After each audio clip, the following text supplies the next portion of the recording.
জনগণকে হত্যা করার নির্দেশ দিয়ে প্রকারান্তরে তিনি তার দলের কর্মীদেরকে জনগণের মুখোমুখি যুদ্ধের ময়দানে নামিয়ে দিয়েছেন, আর তলে তলে নিজে লাগেজ গুছিয়েছেন, নিজের লাগেজ গুছিয়েছেন। এর আগে একমাত্র ছেলে জয়কে পার করেছেন, পুতুলকে আরেক দেশে সেটেল করেছেন, নিজের ভাগনা ভাগ্নি যা ছিল সবকে ভিন দেশে সেটেল করেছেন, নিজের একটা বোন ছিল সেই রেহানাকে দোবগল দাবা করে যা কিছু চুরি চামারি করে আগে তো পাচার করেছেন, অবশিষ্ট যা ছিল 14টা লাগেজের মধ্যে বোঝাই করে হেলিকপ্টার নিয়ে তিনি চম্পট দিয়েছেন। একবার আওয়ামী লীগের কথা ভাবেন নাই, একবার দলের নেতা কর্মীদের কথা ভাবেন নাই, একটাবার হেলমেট লীগের কথা ভাবেন নাই, একটাবার হাতুড়ি লীগের কথা ভাবেন নাই, একটাবার যুবলীগের কথা ভাবেন নাই, একবার ছাত্রলীগের কথা ভাবেন নাই। এই ছাত্রলীগ ঐতিহ্যবাহী ছাত্র সংগঠনকে হেলমেট লীগ বানিয়েছিল কে? বলেন কে বানিয়েছিল? এই ছাত্রলীগকে হাতুড়ি লীগ বানিয়েছিল কে?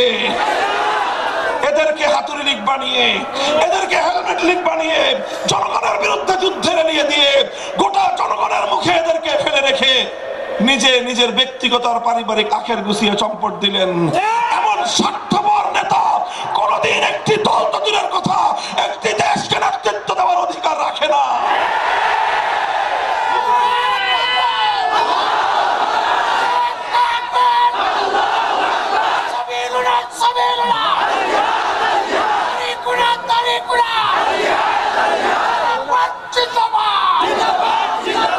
সংগ্রামী সাথী ও বন্ধুগণ, এজন্যই আমি বলেছিলাম আসলে তিনি যেটা করেছেন সেটা হলো এই, তিনি জানতেন ৭৫ সালে তার বাবা শেখ মুজিবুর রহমানের হত্যাকাণ্ডের সঙ্গে গোটা আওয়ামী লীগ জড়িত ছিল।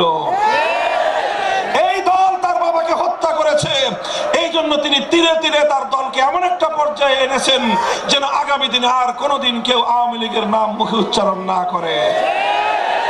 এরপরে আওয়ামী লীগের মধ্যে যদি কোনো বিবেকবান মানুষ থেকে থাকেন, আমাদের উদাত্ত আহ্বান থাকবে, আপনারা যদি রাজনীতি করতে চান, আপনারা এই পরিবারকে যারা দুবার আপনাদেরকে ধ্বংসের মুখে ঠেলে দিয়েছেন, এই বিতর্কিত কাপুরুষ ভীরু নেতৃত্বের পিছনে আর কোনোদিন রাজনীতি করতে চায়েন না।